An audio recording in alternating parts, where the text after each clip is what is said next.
Olá, estamos começando mais um Papo de Redação, um programa que sempre traz de forma divertida os bastidores da política e da economia. A partir dessa semana, o Papo vai ser exibido sempre às quintas-feiras, para que você tenha mais oportunidade de aproveitar essa conversa. E dessa conversa vão participar os jornalistas Thales Faria, Sheila Damorim e Andrei Meirelles.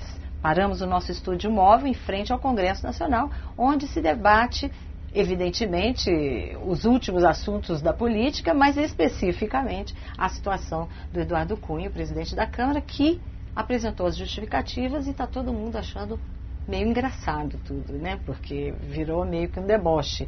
As carnes vendidas na África. Importância de diferenciar conta corrente de fundo de investimento. Você sabe bem disso, né, Sheila? São duas coisas. Então ele não está errado, é isso? Tem justificativa. Mas tem dinheirinho lá fora. Né? A questão aí é uma questão semântica. Agora, né? não colou. E é uma defesa, assim, é uma defesa feita por advogado. As defesas feitas pelo advogado no Congresso geralmente não colam. O senador Luiz Estevam fez isso, foi cassado. O Antônio Carlos Magalhães fez isso, teve que anunciar. O Jair Babalho fez isso, teve que anunciar. O Renan fez isso, foi com aquela justificativa de explicar lá também gado, né, carne, né? Eram os boizinhos lá com nota fiscal, que é uma coisa que não é uma prática em Alagoas. Também não colou. Até o João Alves ganhava na loteria, também teve justificativa. Teria ganhado 5 vezes. Ele nos ajudou. Então essas coisas... Ela foi tão ruim que justificou a nota do PSDB, que é dizendo que a defesa não serviu. O PSDB, para poder parar no meio do caminho... Porque ele vinha junto com o PSDB, vinha usando os Cunha para o impeachment. Aí ele disse, não, como o Cunha apresentou a defesa não serviu, não nos convenceu.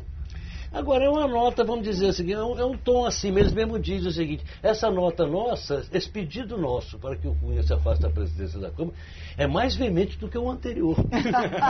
Então, tem que ser em cima e foi só o PSDB, o DEM não apareceu nessa, o Solidariedade também não. Por que tá uma coisa? Porque o Cunha está dizendo o seguinte: o Cunha já chegou, segunda, todas as pessoas estavam falando lá, uma coisa é que na quinta-feira ele decidiu o impeachment, a outra que era no dia 24, a outra que era não sei o quê. Então, é um joguinho, ao mesmo tempo que ele cada vez parece mais num acordão com o PT, com o governo e com o ex-presidente Lula.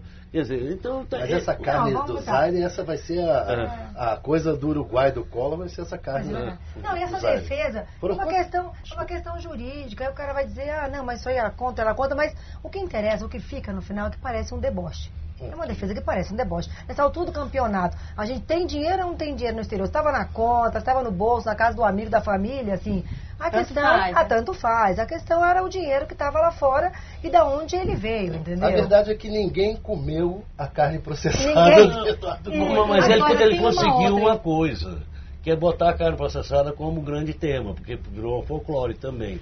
Porque a grande coisa que pega ele é um depósito de 1.300.000 euros que foi depositado pelo o Antônio Henriques, que era um lobista lá na Petrobras, em função de um negócio feito com a Petrobras, e que esse negócio é propina. O Cunha disse o seguinte: olha, eu soube que esse dinheiro estava lá, mas não sabia de que era, porque eu esperei que alguém fosse reclamar o dinheiro. Aí o dinheiro ficou lá. Aí, isso, 3 anos, né? 3, 4 anos. Imagina 1 milhão na minha conta. Aí ele virou e disse: eu suspeito que talvez eu tinha emprestado $1 milhão, eu não tenho recibo, nunca recebi, para o ex-deputado Fernando Diniz. Eu suspeito que de repente o filho dele foi e depositou esse dinheiro lá, mas também não me comunicou. Gente, eu não tenho nenhuma certeza disso. E o filho já veio, já negou, já disse que não teve. Nem sabia dessa conta, nem não sabia desse dessa empréstimo, conta. não sabia de nada. Quer dizer, mas com essa história do vergonha. PSDB de se desvincular, ou dizer que se desvincula, ou deixar o Cunha ali, ele já voltou com a história de que vai entrar com impeachment ainda agora, proximamente, daqui 2 semanas, ou alguma coisa assim, ele falou. Mas essa é a arma dele. É a única arma que ele tem. Cada Mas vez será que que ele é vai pra interessado, frente, vocês que estão dentro do cada vez Congresso? que E ele é aí? Na hora que ele usar, ele morre. Ele está cada vez com menos legitimidade para usar isso, mas está lá. Pode usar. Que é o que o PSDB falou, legalmente, ele pode chegar, dar uma canetada e pronto. Aí abrir o processo e seja o que Deus quiser, né? Mas aí também ele não quer abrir por abrir para não dar em nada e ter um processo realmente já enfraquecido no nascedouro, né, digamos. Eu estava conversando ainda há pouco com o senador Cássio Cunha Lima, ele estava dizendo o seguinte, impeachment, ficou improvável. Anulação, novas eleições, ficou improvável. Ele disse, a presidente Dilma terminou o mandato, também ficou improvável. Então, fica tudo como está. Fica tudo como está. E por falar em tudo como está, tem uma área do governo que parece que não vai ficar muito bem como está, não, que é da economia, né? Porque o assunto da semana é o Levi e a vinda do Meirelles aqui em Brasília para esse seminário, né? Essa semana eles, inclusive, se encontraram, se cumprimentaram, o ministro Levi fez gracinhas, que concorda com as coisas que Meirelles teria falado numa palestra e tal, mas o fato é o seguinte, o mercado já está precificando a provável substituição, mas isso não quer dizer mudança na política econômica. Pois é, ninguém espera, muito pelo contrário. Coisa do Levi. Não é a mudança. O que eles acham que pode ser feito é uma mudança na coordenação de expectativa, que o Levi se desgastou. Acho que a gente já enfatizou muito até no nosso portal essa coisa do Levi. Teve um erro de assumir a articulação política quando não tinha.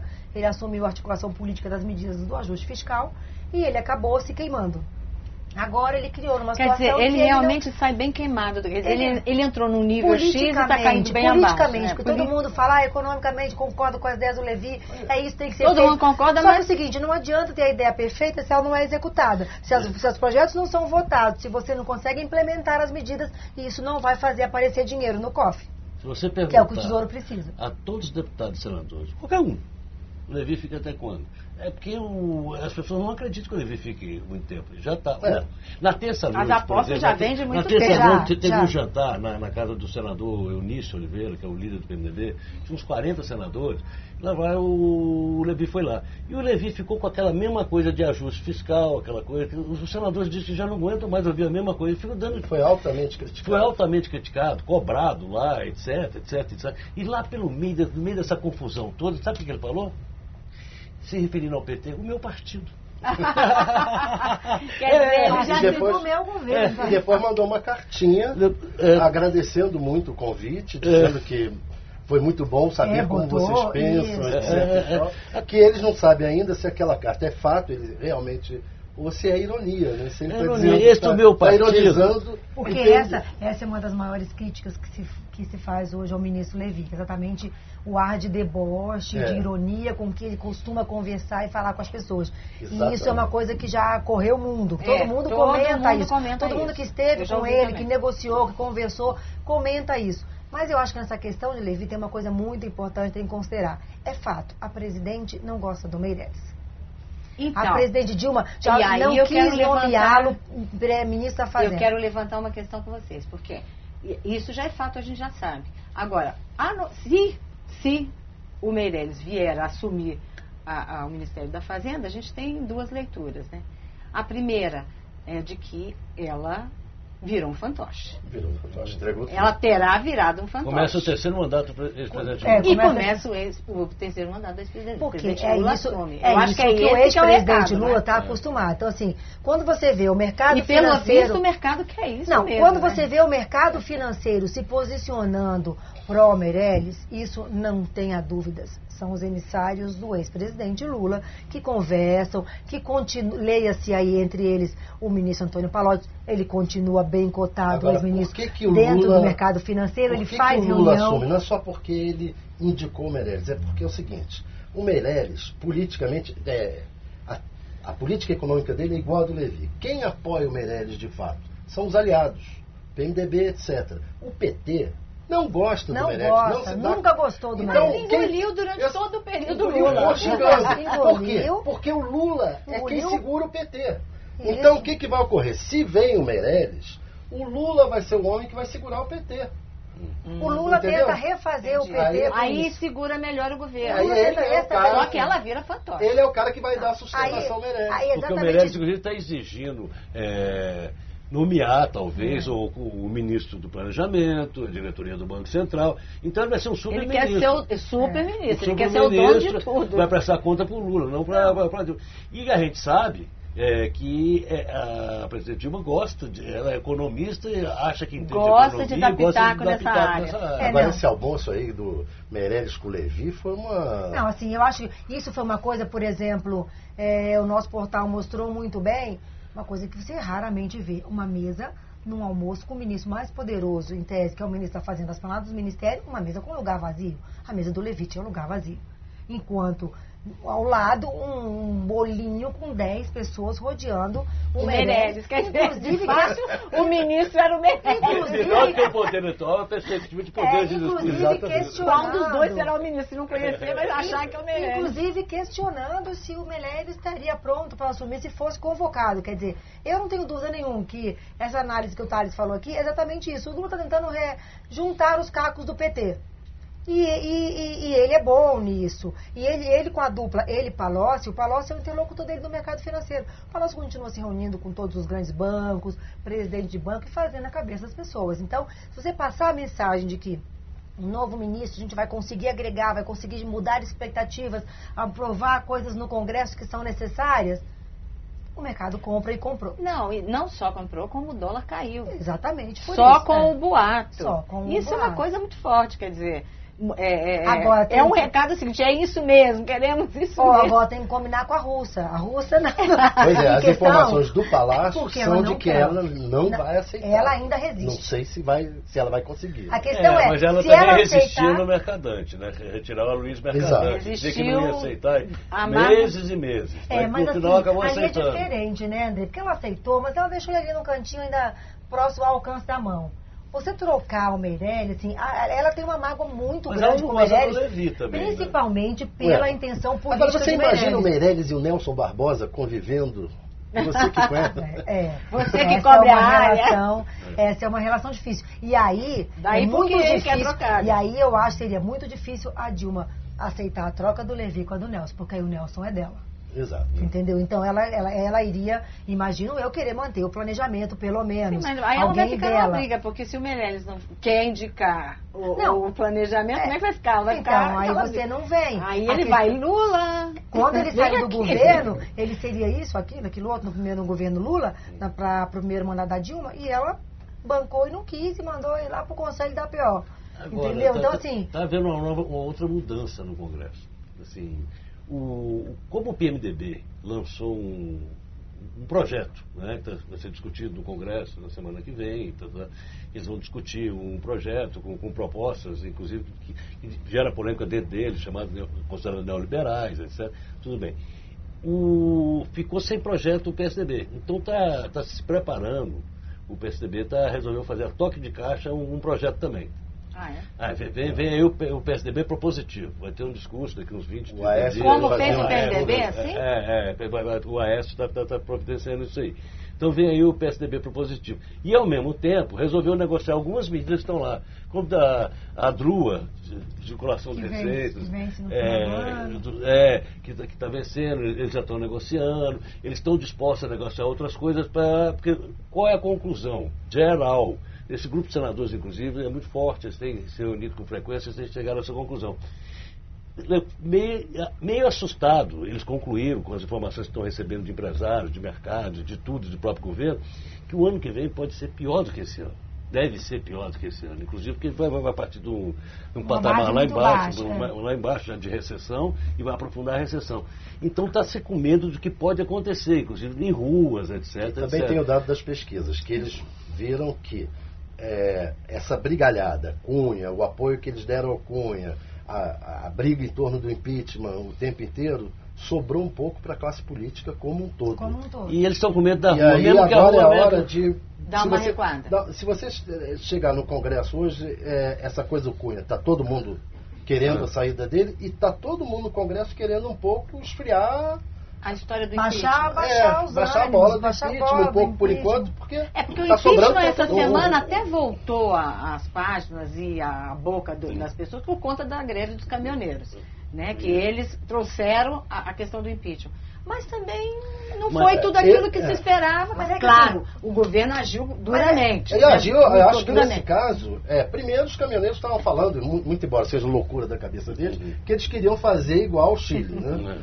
Refazer aqui os caminhoneiros do Chile. E segundo, eu acho que o governo agiu certo ali, de ser duro com essa gente. Peraí, se vocês querem atuar, transformar isso aqui num Chile... Um ringue político, entendeu? Vai pagar o preço.